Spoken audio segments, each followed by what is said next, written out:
Hi friends, welcome to our channel. ఈరోజు అయితే మనం కల్కి గురించి ఒక ఇంటర్వ్యూ అయితే నాగేశ్వరన్ గారు అయితే చేశారు భయ్య. దీని గురించి ఇప్పుడు డీటెయిల్గా అయితే మాట్లాడుకుందాం. ఫస్ట్ అయితే భయ్య, ఈ మూవీలో మనకి ప్రభాస్ అనే కర్ణుడు అని అసలు నమ్మారా?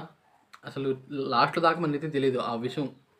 అసలు అది వేరే విషయం అనమాట. మనకు ప్రభాస్ అని కర్ణుడు లాగా చూపించడం, మరియు ఫస్ట్లో అనమాట ఆ ప్రభాస్ అని నడిచి వచ్చేటప్పుడు ఆయన మీద ఒక చక్రం అయితే పడుతుంది. అది గుర్తుందా మీకు? ఆ చేతిలో ఇలా అయితే లేపుతాడు ఆ చక్రాన్ని. అది విషయం అయితే భయ్య మనకి ఇప్పుడు కురుక్షేత్ర యుద్ధంలో అనమాట. కర్ణుడిని చంపేటప్పుడు కూడా రథం అయితే భూమిలో ఇరుక్కుంటుంది. ఆ సిచ్యువేషన్ అయితే మ్యాచ్ చేశాడు భయ్య నాగేశ్వరన్, వేరే లెవెల్. ఇంకా ఏంటంటే మన కర్ణుడు అయితే పుట్టినప్పుడు కవచకుండరాలతో పుట్టాడు. అంటే అతనికి సూర్యుడు పుత్రుడు కాబట్టి అతనికి సొంతంగా అయితే కవచకుండరాలు అయితే వచ్చాయి. అది అది ఏం చేశాడంటే దానం ఇచ్చేశాడు.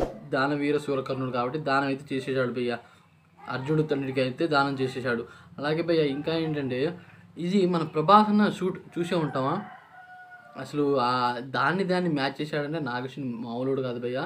ఇంకా ఏంటంటే అది మ్యాచ్ షూట్ మీద కూడా సూర్యుడిలాగా అయితే సూర్యుడిలాగా మనకి కొన్ని అవశేషాలు అయితే ఉంటాయి.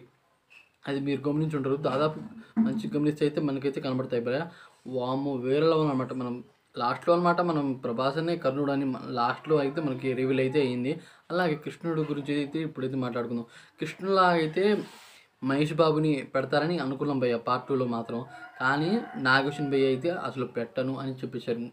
ఎందుకంటే పార్ట్ 1లో అనమాట నీడ అంటే అది అతని ఫేస్ అయితే మనకి క్లియర్గా అయితే కనబడలేకుండా చేశారు భయ్య నాగేశ్వరన్ గారు. ఎందుకని చేశారంటే నేను మనుషుల మూవీస్ అయితే చేశాను, దేవుళ్ళ మూవీస్ అయితే తీయను. అంటే కృష్ణుడు అంత దేవుడు లాంటి క్యారెక్టర్ని అయితే నేనైతే చూపించలేను. ఎందుకంటే అలా ఒకవేళ చూపిస్తే చాలామంది హేటర్స్ అనమాట వేరే విధంగా అయితే ట్రోల్ చేస్తారు. దాని కారణంగా అయితే నేనైతే చూపించను అని అయితే క్లియర్ కట్గా అయితే నాగేశ్వరన్ భయ్య చెప్పేశాడు భయ్య నా ఇంటర్వ్యూలో అనమాట. ఇంకా ఏంటంటే పార్ట్ 1 ఇలా ఉందంటే పార్ట్ 2లో అనమాట మహాభారతం మొత్తం దించేస్తారంట. కనీసం ఒక 20 క్యారెక్టర్స్ అనమాట.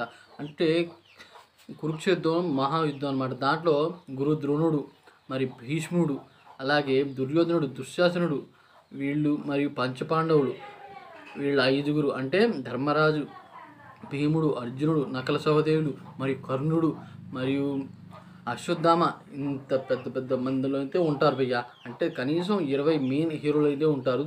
దాని కారణంగా కురుక్షేత్ర యుద్ధం మొత్తం ఉంటుందంట. దీంట్లో మన కర్ణుడు క్యారెక్టర్ రివీల్ అయితే హైలైట్గా అయితే చేస్తాడని నాగేశ్వరన్ భయ్య. వామ్మో అసలు ఊహించుకోలేం. అంటే కురుక్షేత్ర యుద్ధం అంటే మామూలు విషయం కాదు. అది రాజమౌళి గారి డ్రీమ్ ప్రాజెక్ట్ అనమాట. అసలు చెప్పాలంటే అది ఇప్పుడు నాగేశ్వరన్ గారు అయితే తీయబోతున్నారు. రాజమౌళి గారు కూడా తీస్తారు. ఆయన విషయంలో అయితే ఆయన అయితే తీస్తాడు. కానీ ఈయన విషయంలో అయితే ఈయనైతే తీయబోతున్నాడు భయ్య పార్ట్ 2లో అనమాట. మహేష్ బాబు ఆ క్యారెక్టర్ ఇస్తారని చాలామంది అయితే అనుకున్నారు. కానీ ఇవ్వడం లేదంట. ఆయన క్లియర్ కట్ అయితే చెప్పేశాడు భయ్య. కానీ ఇప్పుడు హేటర్స్ అండి ఏమని చెప్తున్నారంటే మహేష్ బాబు హేటర్స్ కృష్ణుడు సరిపోడు, అంటే కృష్ణుడు మహేష్ బాబుగా సరిపోడు అని అయితే చెప్తున్నారు భయ్య. అది కరెక్ట్ కాదని నాకైతే అనిపించింది. ఇంకా ఏంటంటే భయ్య మనం ఈ మూవీ చూసినప్పుడు సేపు ట్విస్ట్ల మీద ట్విస్ట్లు అయితే మనకైతే చూపించారు భయ్య. అసలు ఆ నాగేశ్వరన్ బ్రెయిన్లో ఇంకా ఉంటుంది. ఈ మూవీ ఇంకో విషయం ఏంటంటే పార్ట్ 3 కూడా ఉండే అవకాశం ఉంది. మరియు కల్కిని కూడా మనకైతే చూపారని నాకైతే అనిపిస్తుంది. ఇంకా ఏంటంటే భయ్య మనకి కృష్ణుడినే చూపించలేదు. అంటే కల్కి కూడా కృష్ణ అవతారమే, 10వ అవతారం, అది కూడా చూపారని నాకైతే అనిపిస్తుంది. ఎందుకంటే దేవుడిలాగా మోటివేట్ చేస్తూ యుద్ధాలు అయితే చెప్పేశారని నాకైతే అనిపించింది కల్కి.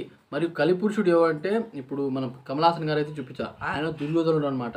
అంటే దుర్యోధనుడే ఇప్పుడు కలిగి అయితే పుట్టాడు. అంటే ఇప్పుడు మన కమలాసన్ గారు అయితే పుట్టారు. అది అని రివీల్ చేస్తారంట భయ్య. వామో అసలు నాగేశ్వరన్ బ్రెయిన్కి ఇన్ని ఐడియాస్ ఎలా వస్తున్నాయో నాకైతే అర్థం కావట్లేదు. అంటే వేరే వేరే రకంగా అయితే ఎక్కడి నుండో ఒక క్యారెక్టర్ని, మరియు ఇప్పుడు అశ్వత్థామ విషయాన్ని అయితే చూసుకుందాం. ఆయన ఎందుకు శాపం ఇస్తాడు కృష్ణుడు? ఈ అభిమన్యుడు బిడ్డ మీద అయితే, అంటే తన భార్య మీద బ్రహ్మాస్త్రం అయితే అశ్వత్థామ వేస్తాడు. దాని కారణంగా కృష్ణుడైతే ఆమె అశ్వత్థామ అయితే శాపం ఇస్తాడు. నువ్వు బిడ్డని ఇలా అంటే కడుపులో ఉన్న బిడ్డ మీద బాణం బ్రహ్మాస్త్రం వేసావంటే నువ్వు మంచివి కాదు అని, నీకు చావు అనేది లేదు, నీకు భయం కలిగించేలా అయితే చేస్తానని చెప్పారు. అయితే ఇప్పుడు 6000 సంవత్సరాల తర్వాత అనమాట భయ్య. ఇప్పుడు మనం చూస్తున్నట్టయితే అదే అశ్వత్థామ ఇప్పుడు బిడ్డనైతే కాపాడుతున్నాడు. వామ్మో నాగేశ్వను వేరే వేరే ప్లాన్ చేస్తున్నా భయ్య. పార్ట్ 2 ఇంకా ఎలా ఉండబోతుందో.